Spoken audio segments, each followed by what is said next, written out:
அந்த மனிதனை மதிக்கக்கூடிய ஒரு தன்மை, ஒரு பண்பை பார்த்தேன் அவர்கிட்ட. சொன்ன அந்த வார்த்தையில நான் அழுதுட்டேன், கண் கலங்கிட்டேன் உண்மையிலே. தளபதி விஜய் எங்களை இப்படிதான் நடத்தினார் என்று நெகிழ்ச்சியுடன் பேசிய கண்பார்வையற்ற மாற்றுத்திறனாளி. கண்பார்வையற்ற மாற்றுத்திறனாளி ஒருவர் தளபதி விஜயை சந்தித்த நெகிழ்ச்சியான தருணங்களை பகிர்ந்துள்ளார். தளபதியை நாங்க மீட் பண்ண போகும்போது மாஸ்டர் படத்துல ஒரு ஃபைட் ஷாட்டை முடிச்சிட்டு வந்தாரு. அப்போ என்கிட்ட வந்து அவர் சொல்றாரு, ஒரு 5 மினிட்ஸ் கொஞ்சம் வெயிட் பண்ண முடியுமா, நான் ட்ரெஸ் சேஞ்ச் பண்ணிட்டு வந்துடட்டுமான்னு கேட்டாரு. அந்த மாதிரி அவர் என்கிட்ட சொல்லிட்டு போகணும்னு அவசியமே இல்லை. 5 மினிட்ஸ் கழிஞ்சு ட்ரெஸ்ஸை பண்ணிட்டு கூட வந்து அவர் எங்களை பார்த்துருக்கலாம்.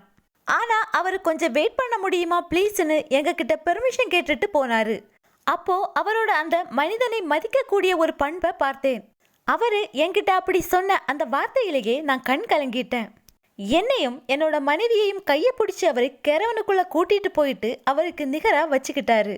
என்ன நண்பா, எல்லாம் நல்லா போயிட்டு இருக்கா, என்ன பண்ணிட்டு இருக்கீங்க, இப்போ என்ன பண்ணுறீங்க அப்படின்னு அரை மணி நேரம் பேசிகிட்டு இருந்தாரு.